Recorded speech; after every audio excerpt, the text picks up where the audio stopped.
again, I've got the jacket on and I've flipped the table on its side. You know what that means? Gemma's gonna be annoyed when she gets home. Last time I did a ranking, it was from 2005. ROUGE! To the power of the Doctor with me! And Yaz. But now I'm thirsty. I've got a dry throat. We're going from the Starbreast to Empire of Death. I couldn't think of a funny joke for Empire of Death, but Starbreast, that's comedy gold. Same as last time, I've got S for the really, really good ones. A for the, yeah, they're pretty good ones. B for the kind of disappointing, to F, which can go away. And if it's that bad, it's going on the floor and not worth my time. Yes, it'll join, what was it, Legend of the Sea Devils? I think that and Journey to the Centre. You've watched it. It's got mad views, fam. But let's not mess about. We're here to not have fun. This is not fun. We're not going to have fun. Objectively, this is going to be miserable.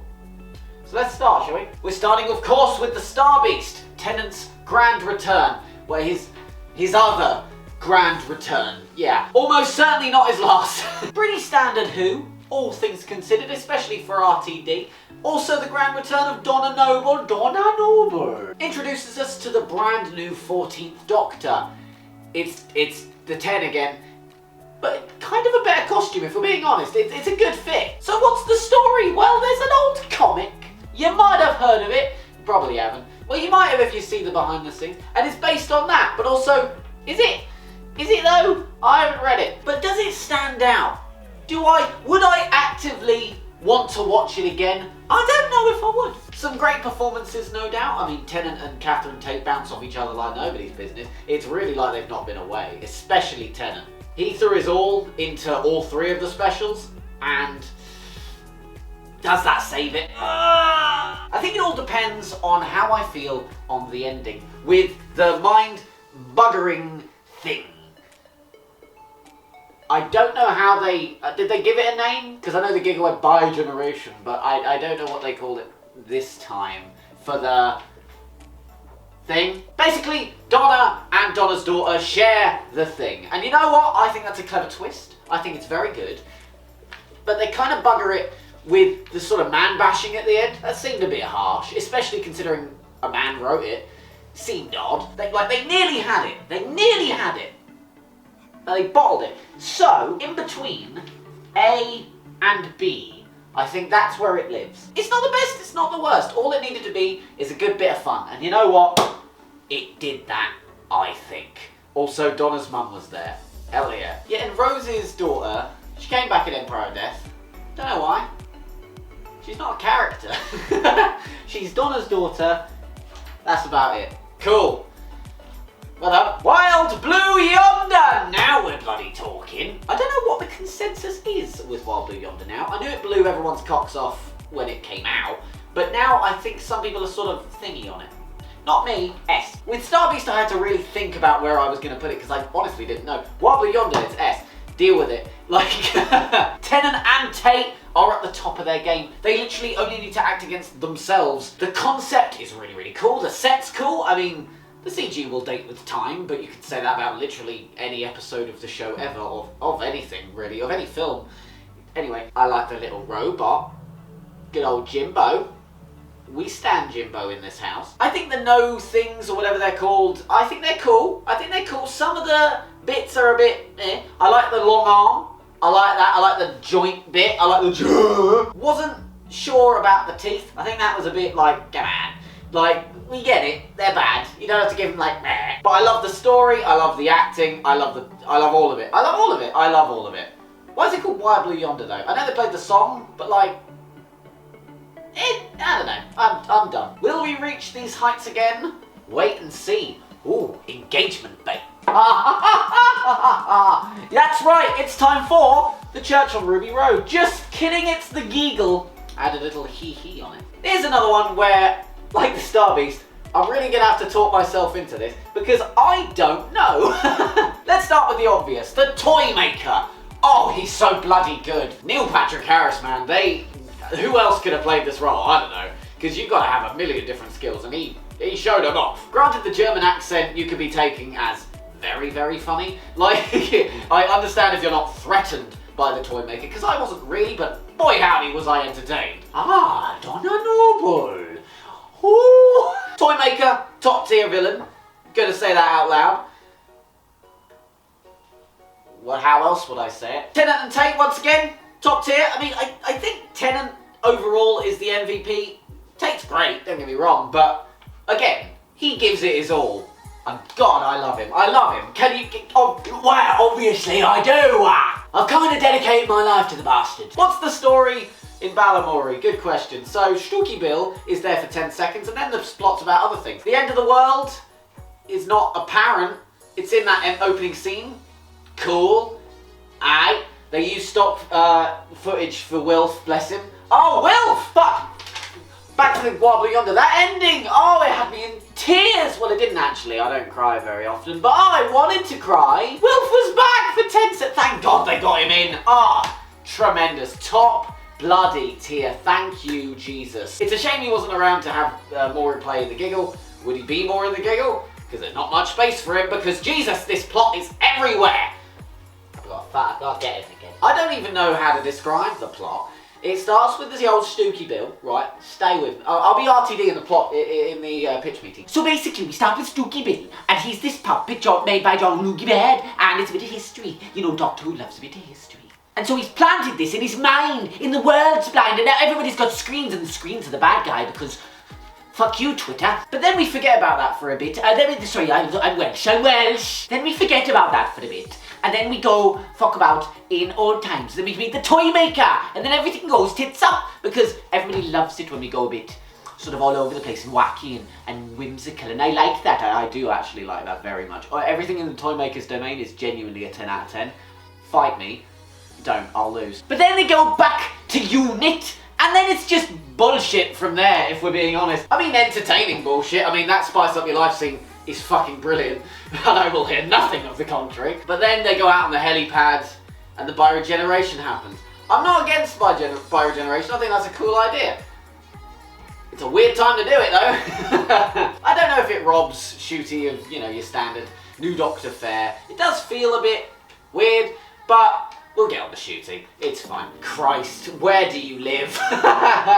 Once again, RTD just kind of doesn't know how to do a finale. It's weird, isn't it? He did Party of the Ways, and then he sort of fell off. No, he's good, but, well, we'll get to Empire of Death. I think for now, it's a B. Because I was ruddy entertained by it. I had a ruddy good time. I think it works okay as a 60th. Would I like more Doctors in it? Obviously. I'm a slut for that sort of thing, so I'm going to put it in B. I'm going to put it in B. Below the Star Beast, I've just realised. How do I feel about that? Do I like the Star... I don't like the Star Beast more than the Giggle. I'm going to swap them. I didn't really do this last time, I didn't swap. I'm going to put the Star Beast in B, and I'm going to put the Giggle in between A and B. I think that's good. I think so. But now, we're on to a new Doctor. Sorry, Tennant, you're gone now. I didn't do the impression enough, and I can't do an impression of the next one. Shooty! Oh wait, no, I can. It can wait until Boom, though. Remind me. The Church on Ruby Road! It's Church on Ruby Road time. The Christmas special. Good stuff. This was one of the first Christmas specials I've watched with my family in a long old time. Not only because it's the first Christmas special we've had since, what, Twice Upon a Time? Oh no. Written by Stephen Moffat, that one, and that was rubbish. Who's writing the one coming up this year, Joy to the World? This one's written by RTD, he wrote some good ones. But did he write this one good? Well, I had a ruddy good time with it. Oh, it was a lovely bit of fun. Let's start with the obvious. Ruby Sunday. I liked her early on. I think she had potential. But by the end of it, we're at the end of the season, so it's coloured my view of everything that came before. I don't like Ruby Sunday. Who is this woman? I don't like her very much. I think the actress is good, Millie Gibson. Very good indeed, especially for her age. I don't like how she's younger than me. So that can sod off. But considering a lot of this especially plays into Ruby Sunday's character, sets up the mysteries that are going forward, and now we have the answer to that mystery, does colour it a bit. Putting Ruby aside, Shooty Gatwa. What do I think of him? Oh my god, he's incredible! Needs to stop crying. You can cry. Emotional Doctor. We here for it.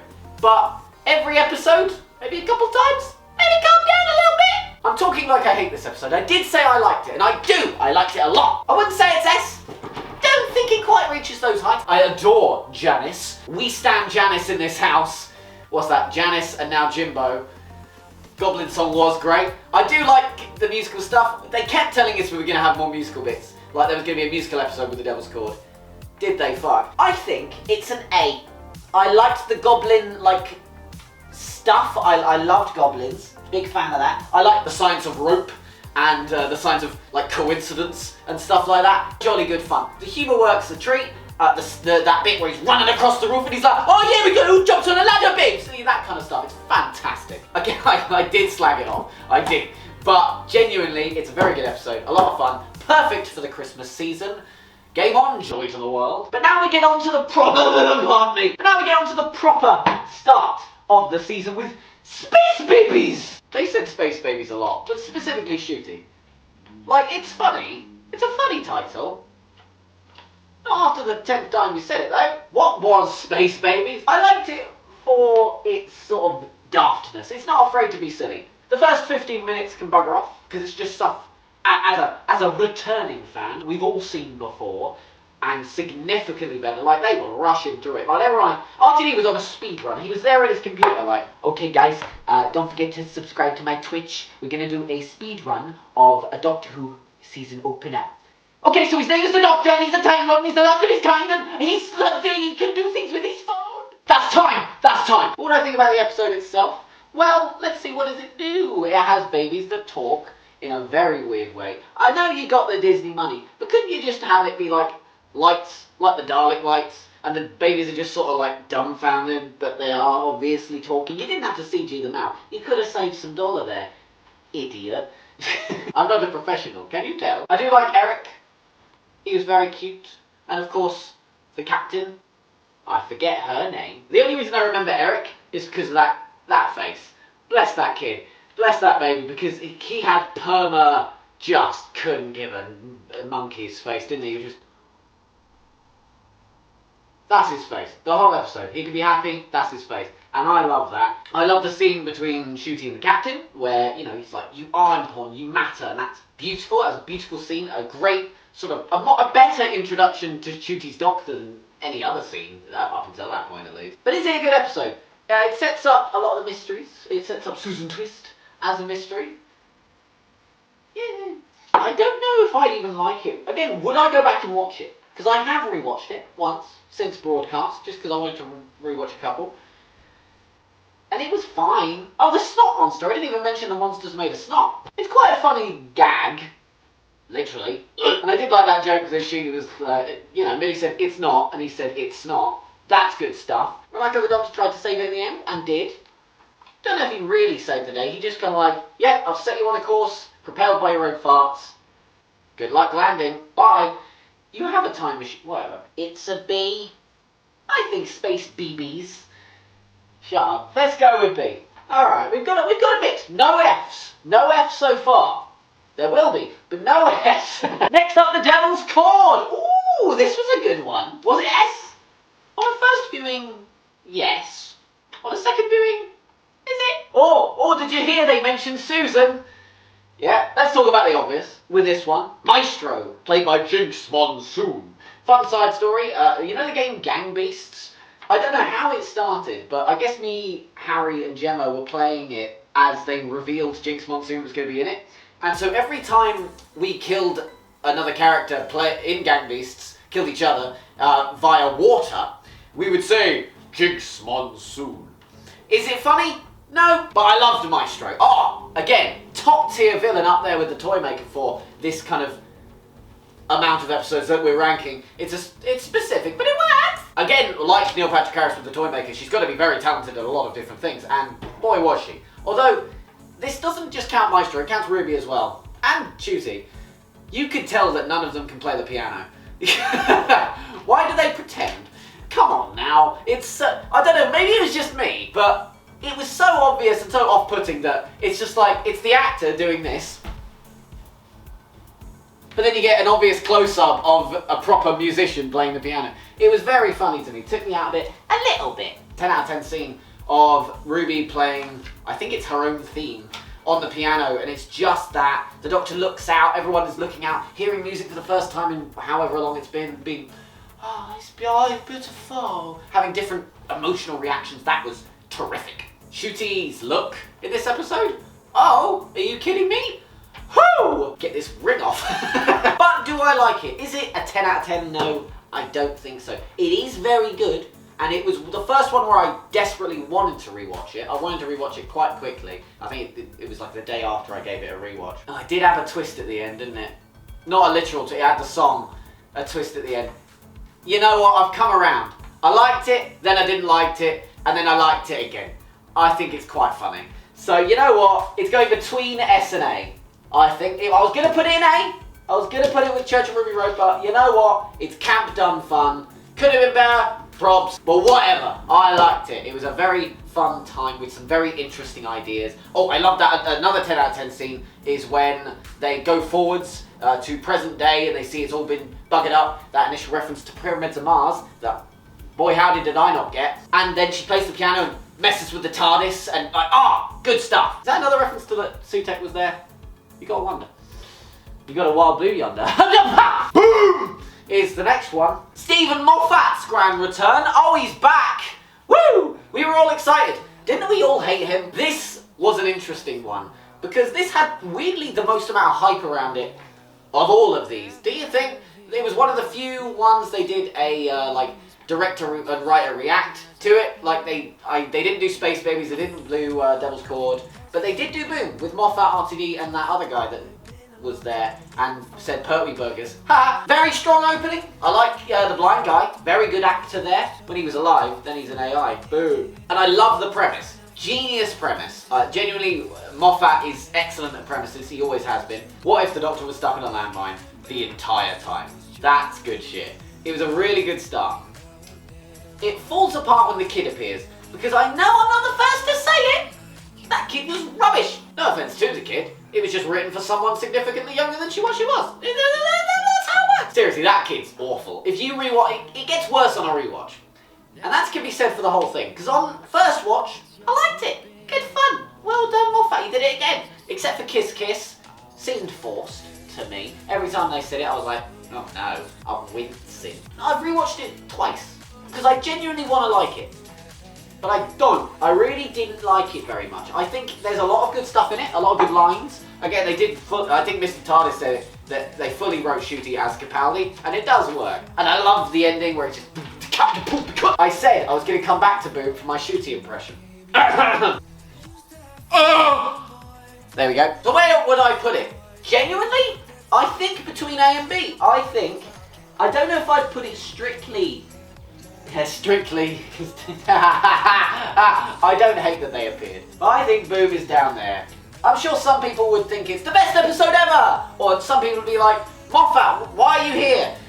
But I think it's just sort of mid. Yeah, I said it. Mid! I never like saying that word because people say it and I don't like it.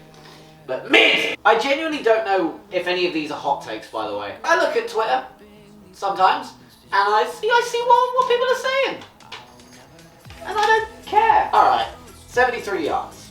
This is another one where it could be up here for some people, and it could be on the floor for others. It could be even in the middle. It's going in F. What were you? Who are you? First of all, it surrounds Ruby Sunday. As I discussed, especially now, I don't really like Ruby. If she's coming back for season 2, which I think she is, season 2. Series 15, then I'm not happy about it because I don't really like her that much. Shooty's gone. My favourite thing about all of these so far has been Shooty in his performance. He's gone. Damn it! I agree there should have been a Doctor Light episode to flesh out the companion. Excellent idea. Didn't, because what happens? It's all undone, it's all like a what-if scenario. Oh, grow up. There were so many points in the episode. This was the one I watched with Harry, by the way, my good friend Harry. And I also watched it with Gemma separately. Both of them hated it. And we didn't colour each other's opinions. We were both just having the exact same reaction at the exact same time. Which was, there were two strict points that I remember thinking, this is awful. The first, up until that pub scene, very good. I like the intro to that pub scene as well. Super duper good, all on board. Loving life. Then they were just taking the piss. I get that RTD likes writing people, humans, as total dicks, and I respect that usually, like in Midnight. but it seemed a bit much. If you see this poor young lady walking, clearly scared shitless, saying she's being stalked, are you telling me that everybody in that room is going to start taking the piss? And then the other bit, of course, was right at the end. Because who was that woman? It was herself! Oh, come on! I would have been happier if we didn't know who she was. If we just had no idea. If they just left it like that. I would have preferred it. But it's fucking Ruby, innit? I don't know. I've watched it twice and both times I hated it. In fact, the second time was worse. So 73 yards can lick my clit. And this is why I'll never work for the show. Dot and Booble. Oh, I bloody loved this one. Oh, get up there. Good stuff. Gone from the worst to the best. This really is RTD. He's back. This one I could have hated so much based purely on the main woman. Because she, from the get-go, is awful. We all agree. But not the acting. She weirdly keeps you engaged, and I don't know how. The actress, I forget her name, because I didn't look it up, there it is, had a very difficult role to play in the fact that she had to be dislikable, but watchable. You want to follow her story and see where she goes. And they fully match it, for me at least. Ricky September. He's good looking. Don't know if everyone should be fawning over him though. Maybe it's just my male bias and like I'm feeling a bit of jealousy here of all the attention Ricky September's getting, but like, I'm right here. No, but I did like Ricky September as a character. I think he's hysterical. I like that all of them, every single person, bar Shooty and Millie, were just awful. Just the rich bastards, and on a rewatch it's so much better because in the moment you're like, oh, they're sad. I mean, you know, they're innocents. No, they're fucking not. Every time the slug gets them, you're like, yay! Slugs, slugs, slugs! We stand the slugs. Okay, that's 3. Slugs, Janice, Jimbo. I'm building a band. I want to be the drummer! Any Snap Cube fans out there? You get it. I should touch on the ending, because that is a big part of the conversation. It kind of took over the rest of the episode, which I think is unfair. The rest of the episode is super duper good. But the ending, where the Doctor tries to save them, wants to save them, but just because he's black now, they didn't want to go with him. The word contaminated is used. Oh, I think we were all waiting for one of the episodes to tackle the fact that the Doctor is no longer white. In the same way that the Witchfinders realised quite quickly that the Doctor has boobs now. Bold of RTD to do it. I'm, again, not really going to touch it. I'm white. I just realised it looks like the tree is like my co-host here. Welcome, Bush! Mel Bush, yeah? Anyway, I think the ending was very well done. It was very impactful, very emotional. That bit, which has been memed a bit, where Shooty reacts like no words, he's like, ha ha, and then just, ah! That works. The Doctor Who poop version of him waiting at McDonald's, top tier. But in the moment, terrific. So I think Dot and Bobble, S tier, up there with Wild Blue Yonder. They've only gone and done it, and you know what? They did it again. You can suck it. Rogue is actually... Oh, is it? Rogue might be the best of these 3. In pure terms of I had so much fun with this. Usually I don't like the Doctor falling in love. It gets old, especially after, you know, 10 went here. Oh, I found a way to get the impression back in there. Hello, Zia! But I don't know, it was adorable. I loved it. It was like a fling. Jonathan Groff, best known for spitting as King George in Hamilton, played a brilliant Rogue. Also, this is Gemma's favourite episode too, because it combines all her favourite things. He got his name from D&D, it was surrounding Bridgerton. Also notable to say that it's one of, the 2 episodes not written by RTD? Boom being one, down here, and this one being written by... Fuck, I am going to look up their names, because I love it so much, it would be an insult not to. Kate Herron and Bryony Redman. I love you both. Please come back for Series 2. Series 15! RTD, I'm gonna kick your ass. I do like RTD, by the way, and I will come back to that at the end. But Rogue proves that they should really get some new blood in there, because this was my favourite. I loved it. The villains cosplay to death? That's so stupid, I love it. I didn't like that the bird said it. I like that Shooty said it, and he was laughing about it, and he was having fun, because it is ridiculous, and the Doctor knows it. But I don't know if I liked the fact that the birds also called it cosplaying to death. Seemed a bit weird, but it's dumb fun, whatever, they're stupid characters. I'm sure they had names, but let's just call them birds. because they are just birds. Brilliant performances across the board. I like the twist of the lady in the blue dress being a bird as well. Excellent stuff. Didn't see it coming. They kind of cheated with the other twist regarding Ruby. Ruby! The fact that you think she's been birded, but I mean, no, she hasn't. Come on now. You can't trick us that one of the two leads is dead. But they cheated where they had the sound effect of the, you know, like that. That was a brilliant tick. I love the tick, but they had the sound effect. They could have just not used the sound effect and as like a little hint for the audience. You know, like in Empire of Death when that lady hushed her baby, but there was no baby sounds. That was a little hint and a payoff. It was good stuff. Just don't have the sound effect, guys. What are you thinking? But I loved Rogue and the Doctor. There were some beautiful scenes. I love the scene where they're dancing and the lights dim and it's romantic and tense and beautiful. Rogue, River Song, suck it. Everything that happens, especially in Rogue's ship, incredible. That scene where he's playing, what, Kylie Minogue? Classic. It's just fun. I want Doctor Who to be fun, damn it. And Rogue was. These two, very different in terms of themes and tone, but both top tier for different reasons. This is RTD at this peak, and only one of them was written by him. But now stop having fun. Hey, you in the back, oi! Stop having fun. It's finale time. Throughout all of these episodes, bar like 2, there was Susan Twist. The actress, Susan Twist, playing varying characters. Let's see what the payoff is. And there's also been not shutting up about Ruby's mum. Interesting. Why? And also it keeps snowing whenever Ruby does things. The Legend of Ruby Sunday Part 1. It's hard to talk about this one because of Empire of Death, the follow-up. And I'm very glad that I watched, that they did double bill it in the cinema. Let's talk about that. Back in Day of the Doctor times, I didn't get to watch it in cinemas because I didn't know about it. I didn't, and I just didn't go. Maybe I was offered it and I said no. Idiot. Fuck. So when I heard Empire of Death and this, and Legend of Ruby Sunday was in cinemas, I booked that shit immediately. Or more specifically, Gemma booked that shit immediately. And I'm so glad I did. Any Doctor Who in the cinema, ooh, it got me giddy. But yes, they double billed it. A very, very good idea. So I really kind of have to talk about them at the same time. We're back to Unit.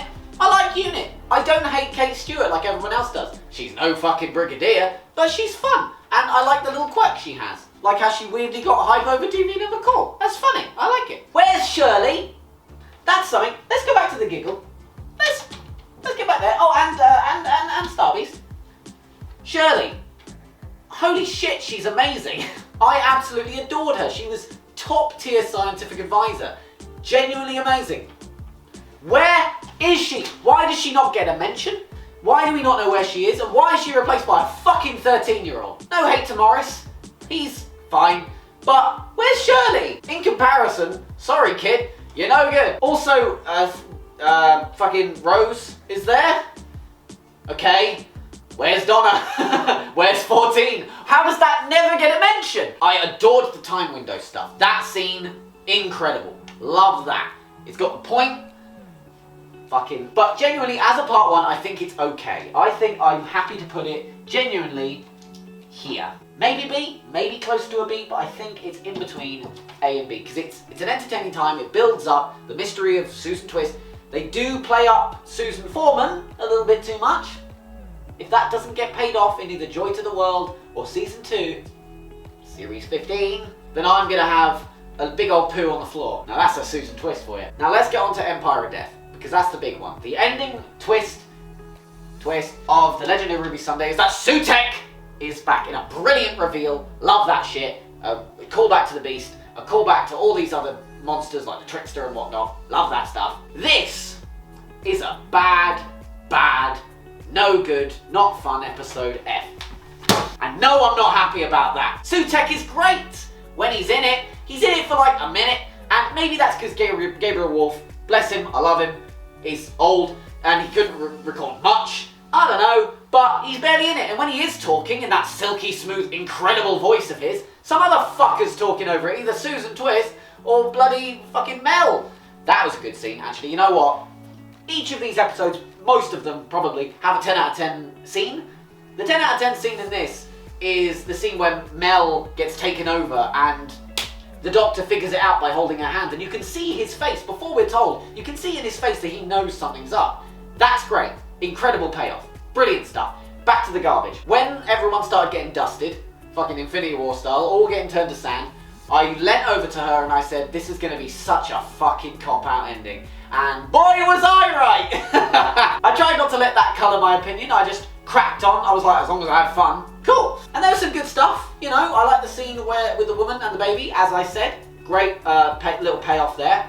Came the fuck out of nowhere, but sure. It's the only, like, we're living in his universe now scene that we needed. Or that we should, I don't know. We needed more of living in their universe. They just fucked around in the memory TARDIS. We now know why they built that set, didn't we? I thought it was just for Tales of the TARDIS. Bullshit, was it? They were like, we have this, let's have a bit for the fans, eh? I mean, I'm happy they did, but like, come on. I like how they used Tom Baker's scarf to, like, that's a nice reference to you know, pull the switches down, and I like, you know, they were just watching Pyramids of Mars for a bit. That was funny. They made Sutekh look like such a bitch, and I should like that. Like, the putting him on the leash thing and dragging him through the vortex. I should have liked that so much more. Why didn't I?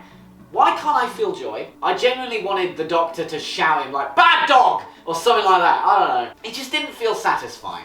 That's my issue with it.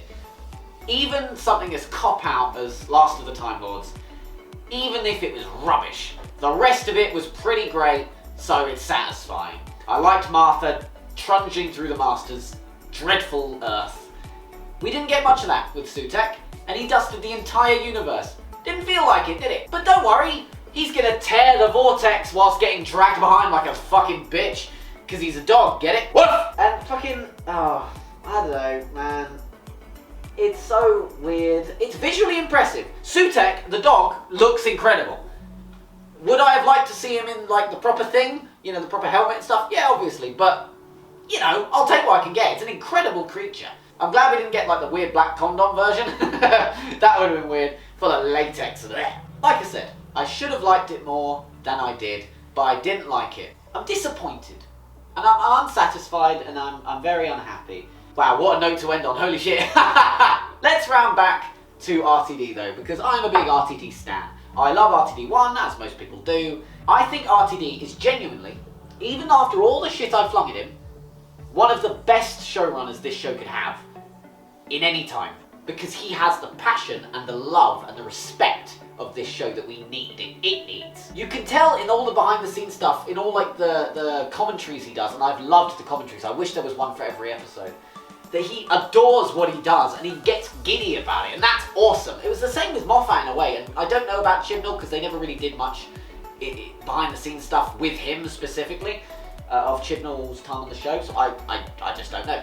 But with RTD especially, he's always had this love for the show. If you go back to Doctor Who Confidential for Season 1, Series 1, you can see he loves it. So, genuinely, I hope RTD sticks around for a little while. Because we know he's amazing. We know he is, and he is amazing, and I love him, and I'd love to meet that tall bastard. I'll tell you what though, it's a bloody mixed bag, isn't it? Like, I'm surprised of how spread out and diverse, ironic, my episode rankings are. Maybe Devil's Core to be downgraded to an A on a rewatch. Maybe. I think these three are very different. I genuinely don't know. You know what, actually, Legends Ruby Sunday, because of Empire of Death, goes down to a B. I think. Yeah. I'm happy with that. None on the floor, though. As much as I really wanted to. Empire of Death and 73 Yards, you're on thin fucking ice. And not like Peter Capaldi. Thank you for watching my descent into madness again. I like doing it, it's fun. Do you disagree? Do you agree? Put it in the comments. I'll read them, probably. I do reply to all the comments. I love replying to comments. It's fun. Even if I'm sarcastic, it's fun. If you liked what you see, watch my previous ranking of everything from Rose to Power of the Doctor. It was a lot of fun doing that one. And of course, don't forget to subscribe to the official Jack Reeves YouTube channel. Geronimo.